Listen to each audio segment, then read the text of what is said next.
আজ সূর্য ওঠেনি, কুয়াশায় ঘেরা চারপাশ। গতকাল রাতে গুরুত্বপূর্ণ কাজ করেছিল যেন মীর।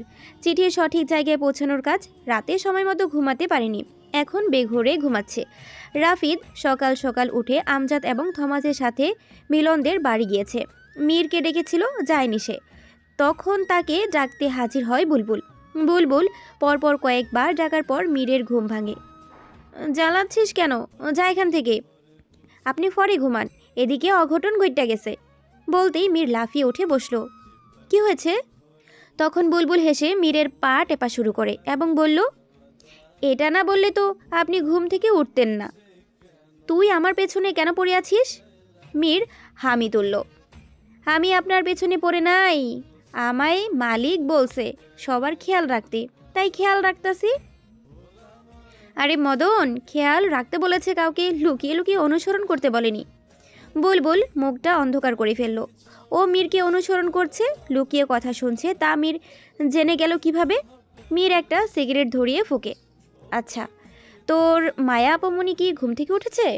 সংবাদটা দিমো, তার আগে আমার একটা জিনিস চাই। কি চাই তোর আবার? টাকা। তুই টাকা দিয়ে কি করবি? মানুষের কতই না শখ থাকে, আমার শখ আমি শহরে ঘুরতে যাবো, তাই টাকা জমাই। মানি ব্যাগ থেকে টাকা বের করতে করতে বলল, টাকা দরকার বললেই হয়।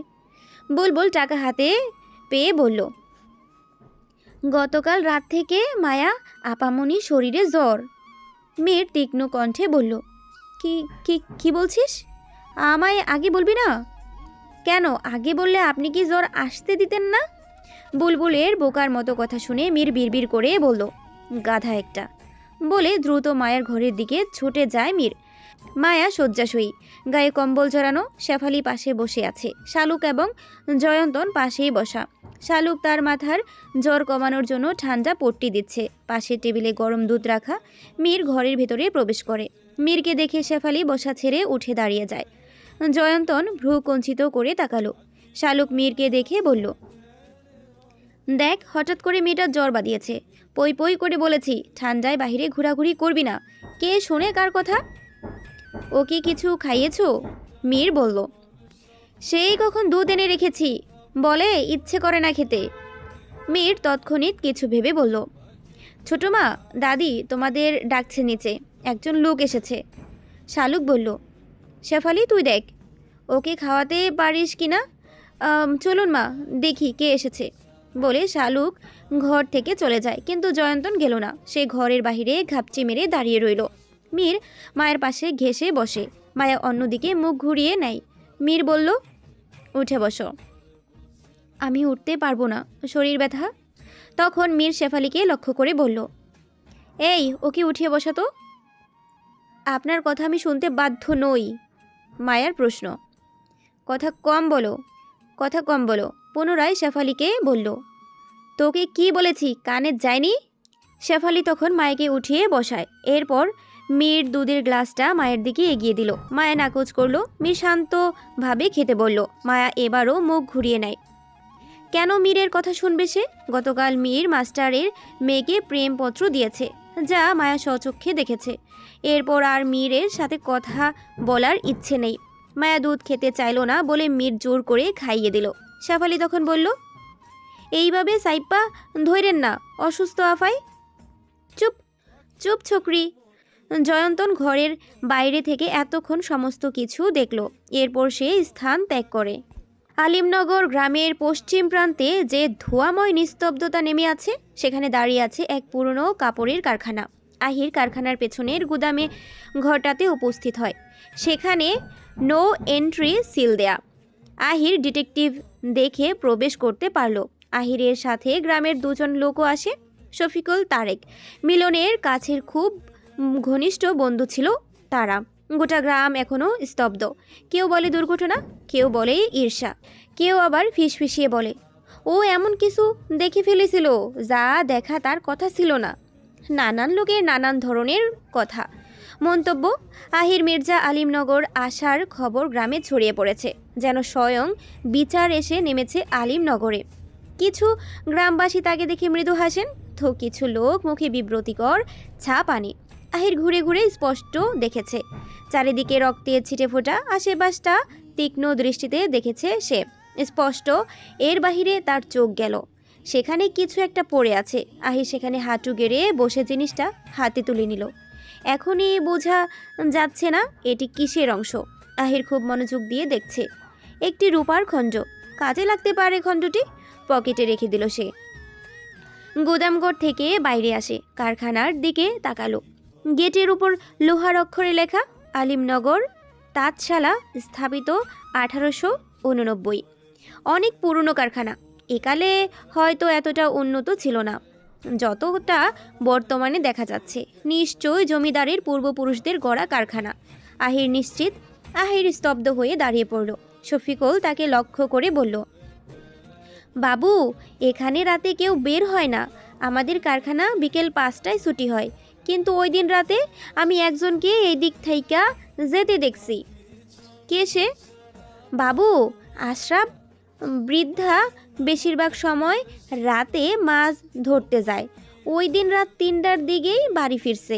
আমার সন্দেহ হয় ওনার আসা যাওয়ার পথ এইটাই। ওনাকে এখন কোথায় পাবো? বাবু, কয়েক মিনিট হেঁটে গেলেই ওনার বাড়ি। আশরাফের বাড়িতে পৌঁছে তারা। মাটির ঘর, উঠোনে বসে এক বৃদ্ধা পাখা তৈরি করছে। শীত শেষ হলেই গরম শুরু। এখন সময় পাখা তৈরি করে রাখার। বৃদ্ধা চোখ তুলে দেখল 4জন লোক। তিনি বসা ছেড়ে উঠে দাঁড়াতে চাইলেন, কিন্তু তার আগেই আহির তার সামনে গিয়ে বলে, চাচি, আপনার উঠতে হবে না, আমিই বসছি এখানে। আহির পাটিতে বসে বৃদ্ধা জিজ্ঞেস করলো, তোমরা কারা? আমি শহর থেকে এসেছি। কিছুদিন আগে মিলন যে খুন হলো, ওর ব্যাপারে একটু কথা বলতে এসেছি। বৃদ্ধা এ কথা শুনে চোখ তুলে শফিকুল তারেকের দিকে তাকালো। শফিকুল বলল, চাচার একটু ডাকেন, ওনার সাথে কথা বলতে এসেছি। তখন ঘর থেকে বেরিয়ে আসে আশরাফ, কাঁধে গামছা, পরনে লুঙ্গি। আহির উঠে দাঁড়ালো, আশরাফের সামনে এসে দাঁড়ায়। আশরাফ সবার দিকে একবার তাকালো, খুব উদাসীন দেখালো তাকে। আপনারা? শান্ত স্বরে প্রশ্ন করল। আমি ডিটেকটিভ আহির মির্জা। মিলনের হত্যার তদন্ত করছি। আপনার সাহায্য দরকার। আমি তোমগরে কেমনে সাহায্য করবো? মিলন যেদিন খুন হয়েছে ওই দিন রাতে আপনি ওই রাস্তা থেকে এসেছেন। এমন কিছু দেখেছেন যা আপনার কাছে সন্দেহজনক মনে হয়েছে? আশরাফ কিছুটা চুপচাপ হয়ে গেল। চোখে ভয়, আতঙ্ক ফুটে উঠেছে। একজন ডিটেকটিভের চোখ থেকে এরূপ অভিব্যক্তি লুকানো মুশকিল। নির্ভয়ে বলুন, ওই দিন রাইতে আমি ওইখান দিয়া আইতেছিলাম। হঠাৎ কারখানার গুদামঘর থাইক্কা একটা কিছু ভাঙ্গনের শব্দ আসে। আমি কৌতূহলবশত ওইখানে যাই, আর তখন একটা মেয়ে তীর্যক কণ্ঠে চিৎকার শুনতে পাই। আমি ভয় পাইয়া যাই। এরপর আমি চইলা আইয়া পড়ি। পরদিন শুনি মিলন নাই। আহির নিস্তব্ধ হয়ে গেল। তারিক বলল, বাবু, মেয়ে মানুষ খুন করে নাই তো? কিন্তু মিলনের সাথে তো কোনো মেয়ের সম্পর্ক ছিল না, বিবাহিত ছিল, যদিও ওর বউ মারা গেছে। সন্ধ্যার দিকে আহির মির্জা পৌঁছালো পশ্চিম পাড়ার ধান ক্ষেতের পাশের এক কাঁচা ঘরে। সেটিই ছিল মিলনের ঘর। ছোট্ট মাটির দেয়াল, খাটের পাশে একটি পুরনো লণ্ঠন, জানালার ধারে রাখা একটি ছবি। এক তরুণী, মিলনের স্ত্রী নিশ্চয়ই। চোখে গভীর স্নেহের ছায়া। আহির খাটের নিচে চোখ বুলিয়ে পেলেন একখানা পাতলা কাঠের বাক্স। খুলতেই ভেতরে কিছু কাগজ, শুকনো ফুল আর একখানা ডায়েরি। পাতাগুলো হলদে, লেখাগুলো স্পষ্ট। বাহিরে তখন সন্ধ্যা। কুয়াশা নামতে শুরু করেছে। গ্রামের গাছপালা নিস্তব্ধ, কেবল দূরে এক পেঁচার ডাক। আহির, তার সহকারী অরুণ, শফিকুল এবং তারেক ঘরের বাহিরে বের হয়। মিলনের ঘর থেকে তেমন কিছু পায়নি। হঠাৎ দেখল দূর থেকে এক বৃদ্ধ মানুষ লণ্ঠন হাতে এগিয়ে আসছে। এসে থামে আহিরের সামনে। কাপা গলায় বলল, আপনি কি মির্জা বাবু? হ্যাঁ, কিছু হয়েছে? বৃদ্ধা একটু থেমে বলল, ও মিলনের মৃত্যুর রাতে আমি জেগেছিলাম বাবু। রাত ছিল ঘন কুয়াশার। হঠাৎ গুদামঘরের ভেতর থেকে এক নারীর কান্নার শব্দ শুনি। তারপর যেন কেউ দরজা ঠেললো, লোহার ধাক্কা পড়ল। আমি সব চুপ। ওই রাইতে আমিও ওই দিক দিয়ে আসতেছিলাম শহর থাইকা। নারীর কান্না? আহির বিস্ময়ে বলল, হ্যাঁ বাবু। আহিরের চোখে রহস্যের আভা জ্বলে উঠল। তুমি কাউকে বলেছিলে এ কথা? কে শুনবে বাবু? উল্লকিতর আধার ধেয়ে আসছে। এমন সময় রাফিদ পথে হেঁটে একা একা বাড়ির দিকে ফিরছে। রাস্তার দুই ধারে শুধু জঙ্গল, চারিদিক নিস্তব্ধ, শিউলি স্নিগ্ধ শোভন গন্ধ। সে হেঁটে যাচ্ছে খুব দ্রুত পায়ে। আজ তাদের কারখানায় অনেক কাজ ছিল, যার বেশিরভাগ সে সামলাচ্ছে। আমজাদ বিকেলের দিকে বাড়িতে ফিরে যায়। রাফিদের গাড়িতে হঠাৎ যান্ত্রিক ত্রুটির কারণে নিয়ে আসতে পারেনি, অশোও আনেনি। উপায় না পেয়ে হেঁটেই বাড়ি ফিরতে হচ্ছে তার। আশেপাশে কাউকে দেখাও যাচ্ছে না। এমন সময় বাইরে কেউ থাকে না বললেই চলে। রাফিদ শালটা ভালো করে পেঁচিয়ে নেয়, আশেপাশে তাকাচ্ছে বারবার। তাৎক্ষণিক রাফিদ এর সামনে কিছু মুখোশধারী উপস্থিতি হয়। 6 জন লোক, কারো হাতে মোটা লাঠি, কারো হাতে চাপাতি। ওদের কারো মুখ দেখা যাচ্ছে না। রাফিদ নিরস্ত্র। হঠাৎ তার সামনে অস্ত্র হাতে কাউকে উপস্থিত দেখে মর্মাহত হয়। রাফিদ ঝোঁক গেলে বেশ রেগে বলল, পথ ছাড়। পথ ছাড়তে তো আহি নাই, তোর জান লইতে আইছি। অনেকদিন পর বাগে পাইছি তোরে। তোর বাপ অনেক জ্বালাইছে, তোকে পূর্বপুরুষরাও অনেক নিকৃষ্ট মানুষ আসিল। গরিব বইলা দাম দিতি না, সংস্কার সংস্কার বইলা আমগো আপনজনের প্রাণ নিছস। আজ তোরে মাইরা এর প্রতিশোধ লইমু। দেহি তোর বাপ কতটা ছটফট করতে পারে। রাফিদ বলল, দেখ আমার সাথে ঝামেলা করিস না, এতে তোদেরই লস।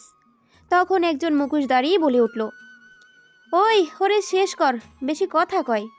একজন রাফিদের দিকে এগিয়ে আসে। রাফিদ ওর দিকে চোখ তুলে তাকাতেই মুখোশধারী ঝাঁপিয়ে পড়ল। ধারালো ছুরির ঝলক চোখে পড়তেই সে পাশ ফিরে গেল বজ্রগতিতে, আর আঘাতটা গিয়ে পড়ল বাতাসে। পর মুহূর্তেই রাফিদ তার ডান কনুই দিয়ে আক্রমণকারীর বুকে এমন আঘাত করলো যে লোকটা ছিটকে পড়ল ফুল বাগানের ধারে। দ্বিতীয়জন পেছন থেকে লাঠি ঘোরাতে এলো, কিন্তু রাফিদ নিচু হয়ে এক ঝটকায় লোকটার পা টেনে নিল। গাছের শিকড়ে আঘাত পেয়ে সে মাটিতে গড়িয়ে পড়ল। তৃতীয় আক্রমণকারী এবার রাগের চোখ লাল করে দৌড়ে এলো, ছুরি উঁচিয়ে। রাফিদ নিরস্ত্র, কিন্তু চোখে আগুন। ছুরিটা যখন প্রায় তার বুকের কাছে, সে হাত বাড়িয়ে হাতটা ঘুরিয়ে দিল, আর ছুরিটা উল্টো ঘুরে আক্রমণকারীর হাতে কেটে গেল। লোকটা চিৎকার করে উঠল। রাফিদের নিঃশ্বাস ভারী, কিন্তু চোখ স্থির। তিনজনই মাটিতে লুটিয়ে কাতরাচ্ছে। তখন একজন মুখোশধারী বলল, জমিদারের রক্ত তো ভালোই তেজ দেখছি, হই তুই যা, বলে পাশের জনকে ইশারা করে। কিন্তু রাফিদের কাছে সেও হেরে যায়। আক্রমণকারী মাটিতে পড়ে যায়। রাফিদ ক্রোধে লোকটার উপর ভর করে বসে তার মুখ দেখতে চাইল। তখন বাকি দুজন এসে রাফিদের পিঠে লাঠি দিয়ে আঘাত করে, এরপর তাকে ধরে ফেলে। দুজন দুহাত শক্ত করে চেপে ধরে। রাফিদ ছুটতে পারল না। মাটি থেকে উঠে আক্রমণকারীর হাতে চাপাতি তুলে নেয়। এরপর রাফিদের দিকে এগিয়ে গেল। রাফিদ হাত ছোটানোর চেষ্টা করলো, কিন্তু পারল না। সে চোখের সামনে নিজের মৃত্যুকে দেখতে পেল। চাপাতি হাতে আক্রমণকারী রাফিদের দিকে এগিয়ে গেল, তাকে চাপাতি দিয়ে আক্রমণ করবে। ঠিক তখনই রাফিদ চোখ বুজে ফেলে। গভীর শ্বাস নিচ্ছে, ঘেমে গেছে সে। কিন্তু আশ্চর্যের বিষয় হলো, তার শরীরে চাপাতির আঘাত লাগেনি। সে চোখ মেলে তাকালো। চাপাতি তার পেট বরাবর ছিল ঠিকই, কিন্তু একটা ফর্সা রঙের হাত চাপাতিটি ধরে রেখেছে। তার সামনে দাঁড়িয়ে আহির মির্জা। ঠিক সেই মুহূর্তে আরও একজন হঠাৎই রাফিদকে ধরে রাখা আক্রমণকারীকে লাথি মেরে ফেলে দেয়। রাফিদ ঘুরে তাকালো, মীরকে দেখলো। এক মুহূর্তে বাতাসের গতি পাল্টে যায়। আক্রমণকারীরা রাফিদের দিকে ছুটে আসতেই আহির মির্জা ঝাঁপিয়ে পড়ে। এক আঘাতে তার কোট উড়ে যায় পাশে, আর লাঠিতে ছিটকে পড়ে এক দুষ্টকৃত। মীর লাঠি ঘুরিয়ে আরেকজনের হাত থেকে অস্ত্র ছিটকে দেয়। রাতের অন্ধকারে মুখোশ পরে এসেছো, এখন চেনা যাবে তোমাদের আসল মুখ, বলে মীর। রাফিদ তখন নিজেকে সামলে আবার দাঁড়িয়েছে। তিনজনের মধ্যে নীরব বোঝাপড়া। একদিকে রাফিদ, একদিকে আহির, অন্য পাশে মীর। ত্রিভুজ আকারে ঘিরে ফেলে শত্রুদের। ঝড়ের মতো লড়াই শুরু হয়। ছুরি, লাঠি, মুষ্টির ঝলকানি, বাগানের ফুল উড়ে যায়। বাতাসে ধুলো ও রক্তের গন্ধ মিশে যায়। আহির মির্জা দ্রুত এক ঘুষিতে এক আক্রমণকারীর নাক ভেঙে ফেলে। মীরের লাঠির আঘাতে আরেকজন নিস্তব্ধ হয়ে পড়ে।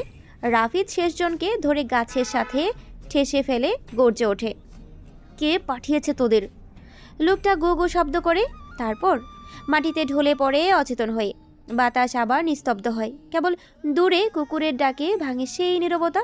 রাফিদ নিচু হয়ে একজনের মুখোশটা খুলে দেখে, তারপর ধীরে বলে ওঠে, এই খেলা বড় গভীর। মীর, এখন থেকে সাবধানে থাকবে, এরা পুরনো শত্রু।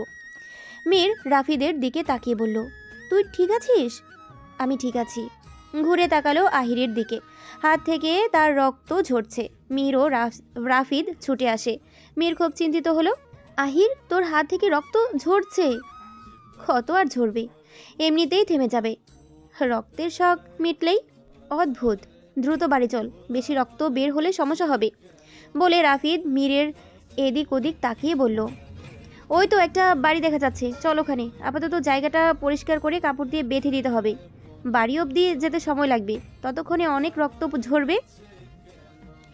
রাফি তখন কিঞ্চিত অবাক হয়ে বলল, তোরা এখানে কেন এসেছিলি?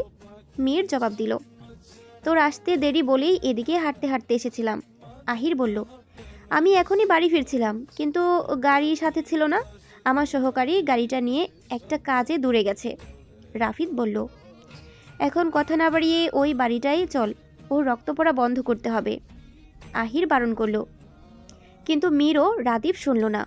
রাত নেমেছে ধীরে ধীরে, যেন কেউ আলতো করে কৃষ্ণ চাদর মেলে দিয়েছে আকাশ জুড়ে।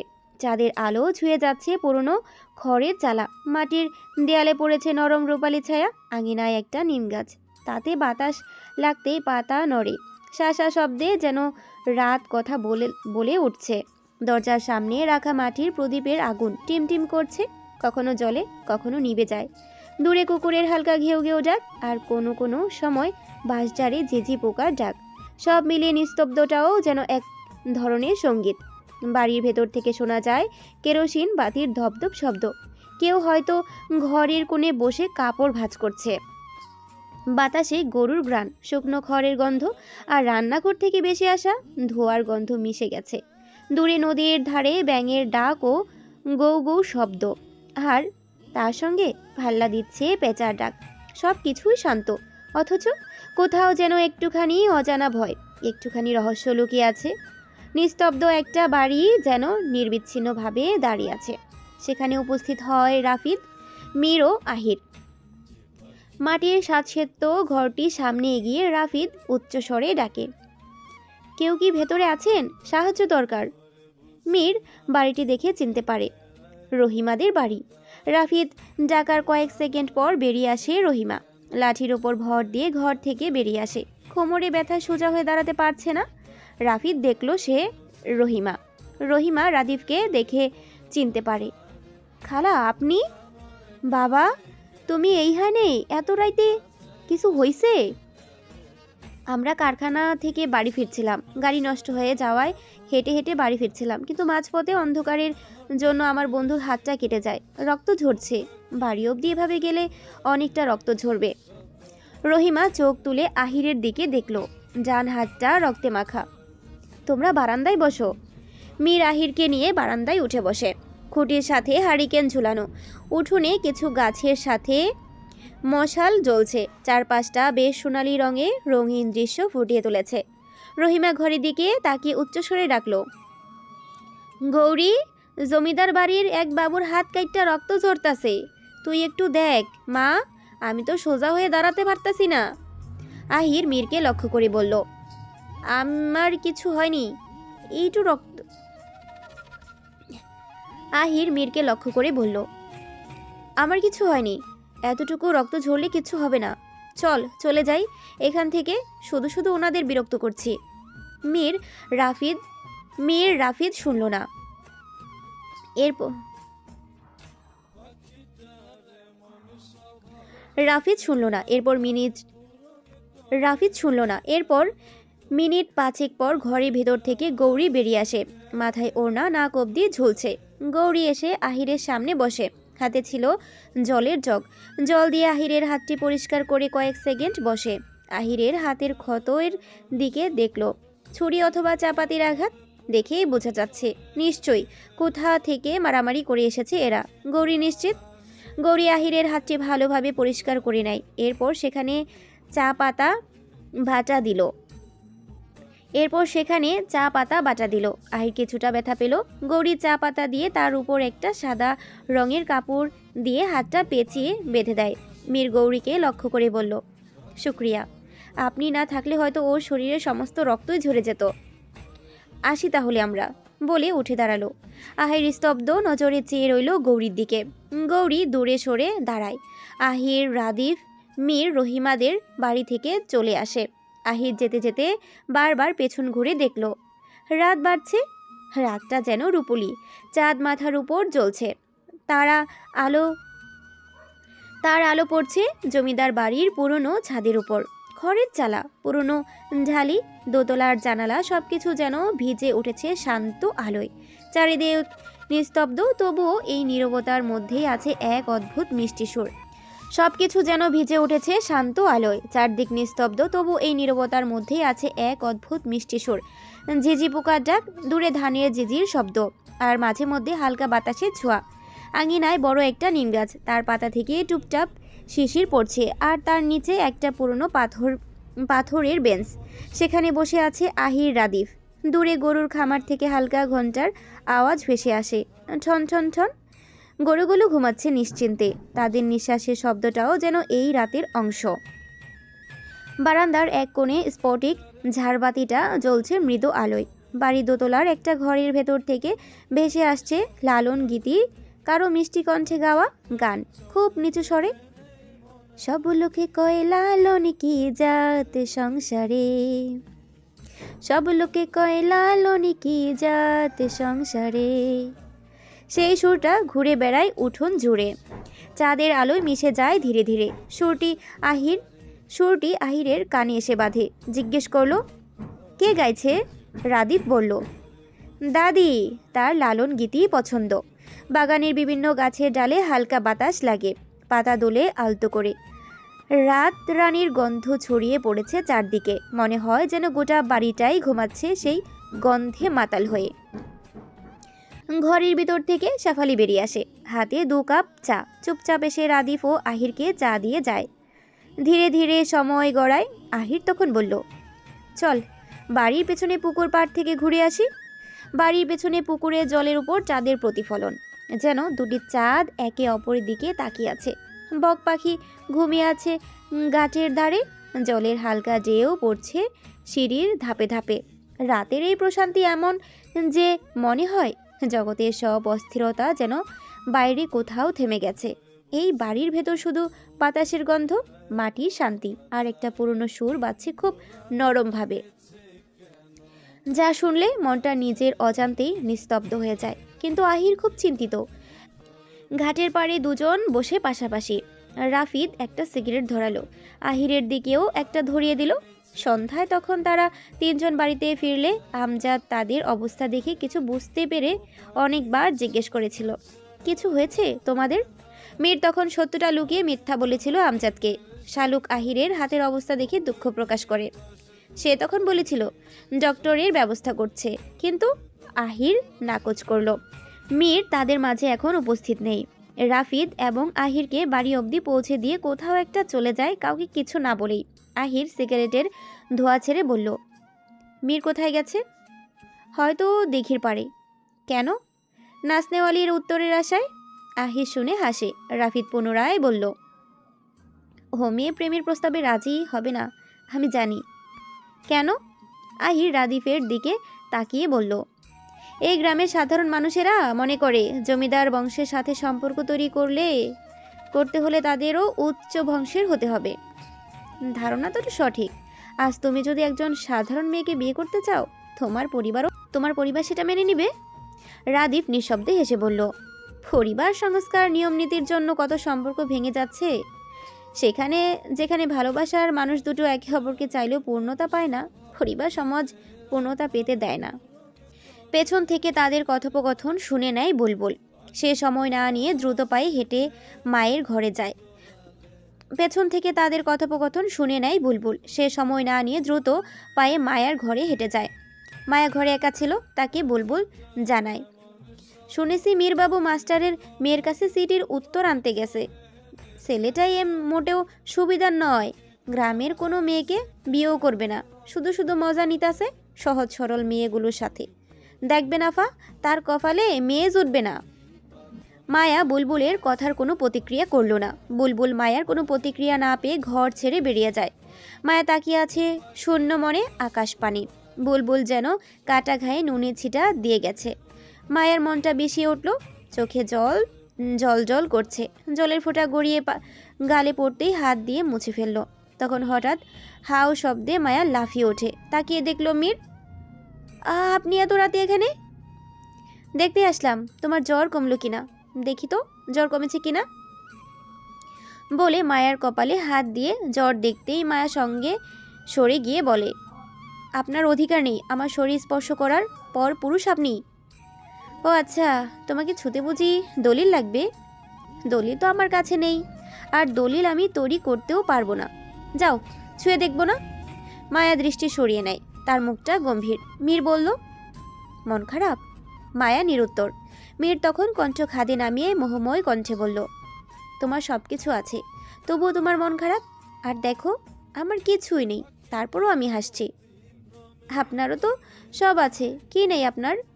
মীর ঠোঁট বাঁকিয়ে হেসে বলল, তোমরা দেখো আমার সব আছে, কিন্তু আমি দেখি আমার কিছুই নেই। সব কিছু ঠিক আছে, কিন্তু আমার মাই নেই। এই বাক্যটি সব কিছু এলোমেলো করে দেয়। মীর থামে, তার কথা আটকে যাচ্ছে। পুনরায় বলল, আমি এই দুনিয়াতে আমার মাকে খুব কম সময়ের জন্য পেয়েছি। মায়ের আদর স্নেহ আমি ক্ষুদ্র সময়ের জন্য পেয়েছি। মায়ের মায়া ভরা মুখ, মলিন হাসি, তার আদর তার শাসন সব কিছু আমার মনে পড়ে। তোমরা যখন রাতে খুব আরাম করে ঘুমাও, আমি তখন মায়ের কথা ভাবি। তোমরা যখন মায়ের সাথে অভিমান করো, তখন আমি আফসোস করি। মীরের কথাগুলো দুঃখে মাখা। মায়া দেখলো মীরের দিকে, তার চোখে জল। মীর জানালার পাশে দাঁড়ায়, শান্তভাবে বলল, আমার সামনে কোনো মা তার সন্তানকে আদর করলে স্নেহ করলে আমার খুব কষ্ট হয়। আমি বুঝতে দেই না, কিন্তু হয়। আমার সব আছে, টাকা পয়সা গাড়ি বাড়ি, কিন্তু তারপরও আমি শূন্য, কারণ আমার মা নেই। ভাবতেই অবাক লাগে, যে মানুষটির গর্ভে আমি ছিলাম, যার দুগ্ধ পান করে আমি বেঁচে আছি, আমি হাসলে যে হাসতো, আমি কাঁদলে যে কাঁদতো, সেই মানুষটা আর দুনিয়াতেই নেই। মীর থেমে কয়েক সেকেন্ড চুপ থেকে বলল, আমি এই দুনিয়াতে মাকে সব থেকে বেশি ভালোবেসেছিলাম, এখনও বাসি, আর চিরদিন বাসবো। মানুষ সব সুখ হয়তো কাটিয়ে উঠতে পারে, কিন্তু আমি আমার মায়ের সুখ কখনো কাটিয়ে উঠতে পারবো না। মায়া কাঁদছে, ওনার আঁচল দিয়ে নিজের চোখের জল মুছে। আপনি কাঁদছেন? মীরকে বলল। মীর আড়ালে চোখ মুছে বলল, না তো, আমি কাঁদছি না। আঙ্কেল আপনাকে অনেক ভালোবাসে। মীর বলল, আমি জানি। মা যখন দুনিয়া থেকে বিদায় নিয়েছে, তখন বাবা তো জোয়ান ছিল, চাইলে দ্বিতীয় বিয়ে করতে পারতো, কিন্তু আমার কথা ভেবে করেনি। তাছাড়া বাবাও মাকে প্রচণ্ড ভালোবাসতো, বাবা এখনও মাকে ভুলতে পারেনি। আপনার ছোট মাও কিন্তু আপনাকে অনেক ভালোবাসে। মীর গভীর নিঃশ্বাস ফেলে বলল, আমার মা নেই দেখে ছোট মা আমার সামনে কখনো তোমাদের আদর করে না, আমি কষ্ট পাবো ভেবে। মা থাকার গভীর ব্যথার ওষুধ সমস্ত দুনিয়া খুঁজলেও পাওয়া যাবে না। কত সন্তান মাকে অযত্নে ফেলে দেয়, ওরা হয়তো জানে না মা হারানোর যন্ত্রণা, ওরা জানে না মায়ের সাথে জড়িয়ে আছে জান্নাত। কিভাবে আপনার মা মারা গিয়েছিল? কিভাবে মারা গিয়েছিল বলে কি হবে, আল্লাহর ফয়সালা ছিল, আল্লাহ আমায় একা করে দিয়েছে। আপনার পাঞ্জাবিতে মাটি লেগে আছে কেন? মীর মাটির দিকে তাকিয়ে বলল, মায়ের কবরের কাছে গিয়েছিলাম, হঠাৎ তার কথা খুব মনে পড়ছিল। মায়া কিছু বলল না। মীর হাতের ঘড়ির দিকে তাকিয়ে বলল, রাত বাড়ছে, আমি ঘরে যাই, তুমি বিশ্রাম নাও। বলে মীর চলে যায়। আহির তার ঘরের বারান্দায় ইজি চেয়ারে বসে আছে, দৃষ্টি তার ডান হাতের দিকে। ক্ষত জায়গাটি সাদা কাপড় দিয়ে বাঁধা, নিশ্চিত এইটা গৌরীর ওড়নার খঞ্জ। আহির হাসে, তার হাসি দেখে রাফিদ বলে, তুই কাটা হাত দেখে হাসছিস? অদ্ভুত, মানুষ কাতরায় আর তুই বোধহয় খুশি হয়েছিস। মানুষ কাতরায়, কিন্তু প্রেমিক না, বলল আহির। এর মানে? রাদীপ সিগারেট ধরালো। এর মানে ব্যাখ্যা আমার কাছেও নেই। মীর হাজির হয়, হাতে একটা বই। বইটি নিয়ে সোফায় বসে পড়ে। রাফিদ মীরকে লক্ষ্য করে জিজ্ঞেস করলো, তুই না দিঘির পাড়ে গিয়েছিলি, কখন আসলি? মীর জবাব দেওয়ার আগে আহির মীরের দিকে তাকিয়ে বলল, মীর, খেয়াল করেছিস আমাকে কিন্তু তোরা তুই বলে ডেকেছিলিস। মীর হাস্যজ্জ্বল মুখে বলল, বলেছিলাম না যে কোনো পরিস্থিতিতেই তুইটা চলে আসবে। আসলো তো। বলা শেষে তিনজনই হেসে উঠল। হাসি থামিয়ে আহির রাদিফকে লক্ষ্য করে বলল, গৌরীর মা ছাড়া আর কেউ নেই? রাফিদ সিগারেটটা ঘুরিয়ে ঘুরিয়ে দেখতে দেখতে বলল, ওর বাবা ছিল, শুনেছি কিছু বছর আগে আত্মহত্যা করেছে। কথাটা মীরের কানে বিঁধল। গৌরীর বাবা আত্মহত্যা করেছে? তবে শেফালি কেন বলেছে? একদিন রাতে ঘর থেকে কেউ ডেকে নিয়ে তাকে মেরে ফেলেছে। মিথ্যা কেন বলল? মীরকে চিন্তিত দেখে রাফিদ বলল, তোর কি হয়েছে? কি ভাবছিস? তেমন কিছু না। তুই জিজ্ঞেস করলি না কখন এলাম? মিনিট 40 হয়। তোর হাতে এটা কিসের বই? আহির জিজ্ঞেস করলো। দ্য সাইলেন্ট ম্যানর বই। বাবাও বইটি পড়েছে। এখানে আসার পর শুনলাম মায়াও পড়েছে। বইটা পড়লে নাকি চিন্তায় ধরবে, ঘোর থেকে যাবে। তাই ভাবছি পড়ে দেখি। দে দেখি বইটা। আহির চাইলো। মীর দিল। The silent manor. বইটির লেখকের নাম সুফিয়ান হায়দার। বইটাতে সময়কাল লেখা আছে, অনেক আগের। আমি এটা ফাঁকে ফাঁকে পড়ব, কাজের জন্য হয়তো সময় পাবো না। তাই বইটা পুনরায় এগিয়ে দিল মীরের দিকে। মীর বলল, আজ পড়তে ইচ্ছে করছে না, ভালো লাগছে না কিছু, পরে পড়ব। আমি আসছি, বাবার সাথে কিছু কাজ আছে, তোরা আড্ডা দে বলে রাদীপ চলে যায়। রাত বাড়ছে। মায়া ঘরে একা একা শুয়ে আছে। তৃষ্ণা আজ তার সাথে নেই, তার মায়ের সাথে ঘুমাবে বলে চলে গেছে। মায়া অনেকবার বলেছে তার ভয় করছে, একা একা ঘরে থাকতে পারবে না। বিদেশে থাকাকালীন এক সময় এরকম সমস্যা ছিল না, দেশে ফেরার পর থেকে সমস্যাটা দেখা দিচ্ছে। এটা সমস্যা অযথা বয়, উদ্বেগ থেকে হচ্ছে কিনা সে জানে না। যেদিন গ্রামে এসেছে সেদিন রাতে জয়ন্তনের সাথে ঘুমিয়েছিল। সেদিন রাতের এক ভয়ানক স্বপ্ন দেখে, এরপর ঘুম থেকে উঠে দেখে সব মিথ্যা, অর্থাৎ স্বপ্ন। কিন্তু স্বপ্নটার ঘোর যেন রয়ে গেছে। মায়া একবার ঘড়ির দিকে দেখল, সময় এখন রাত 12টা ছুঁই ছুঁই। ঘুম পাচ্ছে তার, ভয়ও পাচ্ছে। ভয়ের জন্য ঘুমোতেও পারছে না। তখনই ঘড়িতে টং করে শব্দ করে 12টা বেজে গেছে। মায়া ভৌতিক গল্পের বই পড়ছে। রাত 12টার পরেই ভূতেরা আসে, এটা ওদের নির্দিষ্ট সময়। এমন সময় ঘরের আলো নিভে যায়। মায়া বিস্ময়কর হয়ে উঠল। বাল্ব নিভে গেছে, শুধু কিছু মোমবাতি জ্বলছে। এক ধরনের পিতলের হাড়ির ভেতর মোমবাতি জ্বালিয়ে রাখা, সোনালি আলো দিচ্ছে বেশ। জানালা বেদ করে এসে পড়ছে চাঁদের আলো। মায়া শোয়া থেকে উঠে বসে। চারপাশ খুবই নিস্তব্ধ। এমন মনে হচ্ছে এখনই কেউ হানা আনবে তার উপর। সে ভয়ে দোয়া পড়তে শুরু করে। পরে বুকে ফুঁক দিল, কিন্তু ভয় কমল না। কিভাবে কমবে? মুহূর্তেই বাথরুম থেকে জল পড়ার তীব্র শব্দ ভেসে আসছে। মায়ের বুকের ভেতর চিনচিন ব্যথা শুরু করলো, তার সাথে ধকধক শব্দ। চিৎকার করতে ইচ্ছে করছে, কিন্তু গলা থেকে শব্দ বের হচ্ছে না। সে বিছানা থেকে নামলো, চাদরটা পেঁচিয়ে নেয়। এরপর বাথরুমের দিকে হেঁটে গেল। স্পষ্ট শোনা যাচ্ছে জল পড়ছে, কিন্তু নিজে থেকে কিভাবে জল পড়বে? স্বপ্ন সত্যি হয়ে গেল না তো? বাথরুমের কাছে পৌঁছে দরজা খুলতেই ভেতরে গেল। আপনা আপনি জল পড়ছে। মায়া জলের কলটি বন্ধ করে দেয়। এরপর বাইরে চলে আসে। বাইরে এসে মায়ের ভয়টা আরও বেড়ে যায়। সে যখন বিছানা থেকে নামলো তখন কম্বলটা ছিল বিছানায়, কিন্তু এখন ফ্লোরে পড়ে আছে। মায়া অস্পষ্ট আতকে জড়সড় হয়ে গেল। কম্বলটি কাপা হাতে ভয়ে ভয়ে তুলছে। ঠিক তখনই মায়ার মনে হলো খাটের নিচে কেউ উবু হয়ে শুয়ে তার দিকে তাকিয়ে আছে। মায়া ঘেমে গেল, প্রচণ্ড ঘেমে গেল। তার বুকের দুকবুক শব্দটা খাটের নিচ অবধি যেন চলে গেছে, কিন্তু অচেনা শুয়ে থাকা ব্যক্তিটি চলে যাচ্ছে না। মায়া তবু ঘুরে তাকালো খাটের নিচে। ভয়ঙ্কর এক বিকৃতি আকৃতির রূপ নিয়ে একটা মেয়ে মায়ার দিকে তাকিয়ে আছে। মায়া তীর্যক কণ্ঠে চিৎকার দিয়ে দরজা খুলে বাইরে যেতে চাইল। এমন সময় রাফিদের সাথে দেখা লাগলো তার। মায়াকে বিচলিত দেখে রাফিদ জড়িয়ে ধরলো তাকে। মায়া ফুপাচ্ছে। রাফিদ বারে বারে জিজ্ঞেস করলো, কি হয়েছে? ভয় পেয়ে আছিস কেন? ঘরে কে? নাকি স্বপ্ন দেখেছিস? বল আমায়। একসাথে অনেকগুলো প্রশ্ন করলো রাফিদ। মায়া নিজেকে কোনো মতে সামলে বলল, ভাইয়া, খাটের নিচে কেউ আছে। কি বলছিস? সত্যি? আমি সত্যি বলছি, এখনো ওই খাটের নিচেই আছে। চল ভেতরে দেখি। রাফিদ ঘরে প্রবেশ করে। এরপর খাটের নিচে উকি মেরে উৎকণ্ঠিত দৃষ্টিতে তাকিয়ে রইল। মায়া বুঝতে পারল আহত মেয়েটিকে দেখেছে রাফিদ। মায়া বুঝতে পারল আহত মেয়েটিকে দেখেছে সে। রাফিদ ভয় পাচ্ছে। ভাই, তুই ওকে দেখছিস? সরে আয়, আঘাত করবে। তুই ঠিকই বলেছিস মায়া, খাটের নিচে এ কে? তুই ওকে আগে থেকে চিনিস?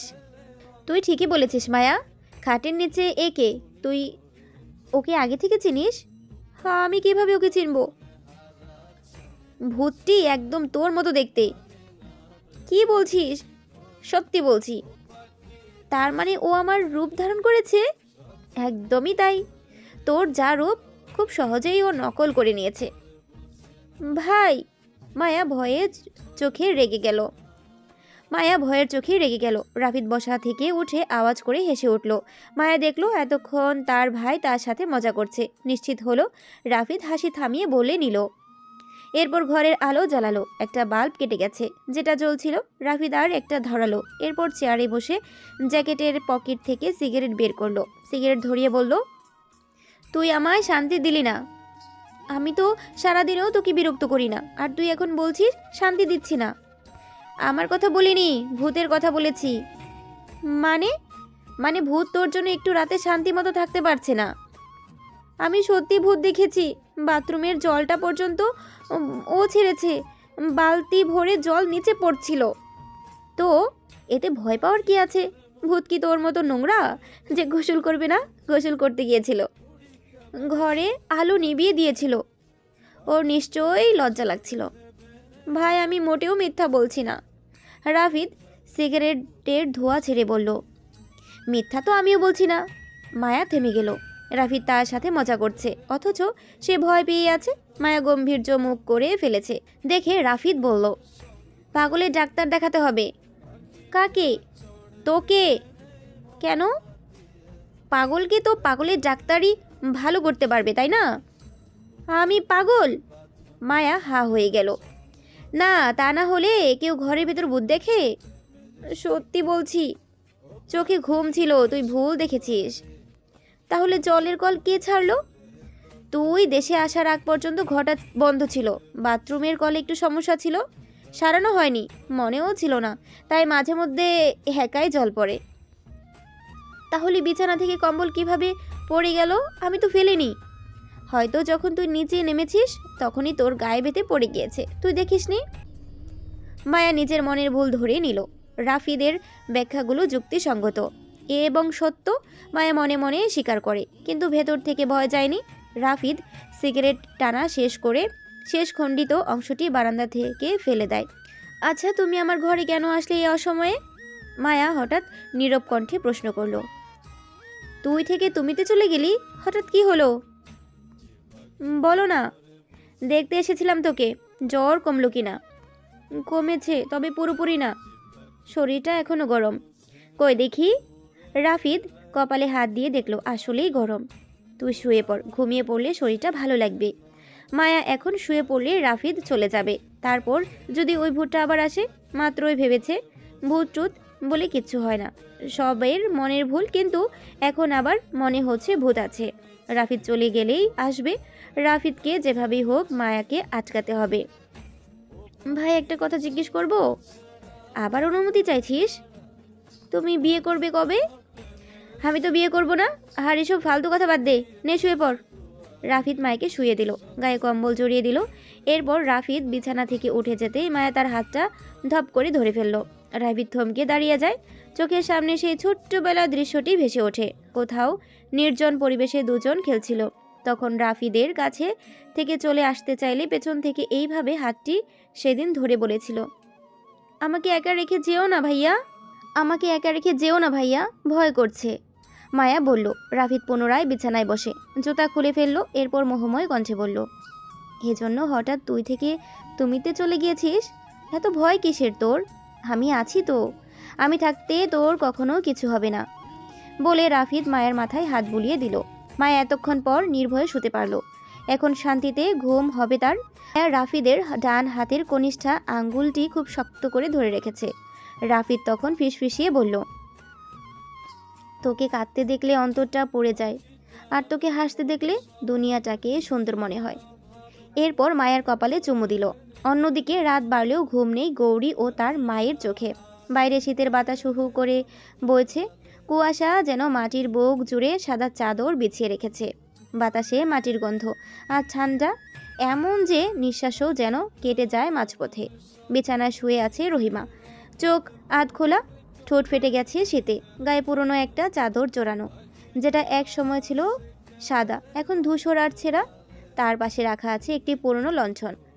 তার আলোয় ঘরটা যেন কেঁপে কেঁপে জলে নিভে যায়। গৌরী চুলোর সামনে বসে আছে, চুলগুলো এলোমেলো, গায়ে পাতলা একটা শাল, ঠান্ডায় ঠোঁট বেগুনি হয়ে গেছে। সে চুলার সামনে বসে আগুন ধরানোর চেষ্টা করছে, কিন্তু ভেজা কাঠে আগুন ধরছে না, শুধু ধোঁয়া উঠছে। সারাদিন জমিদার বাড়িতে কাজের জন্য ছিল। সন্ধ্যায় ফিরে সেলাই মেশিনে বসে কিছু কাপড় কাটছিল। একজন 2টা 3 পিস আর একটা ফতুয়া বানাতে দিয়ে গেছে। রান্নার সুযোগ হয়নি।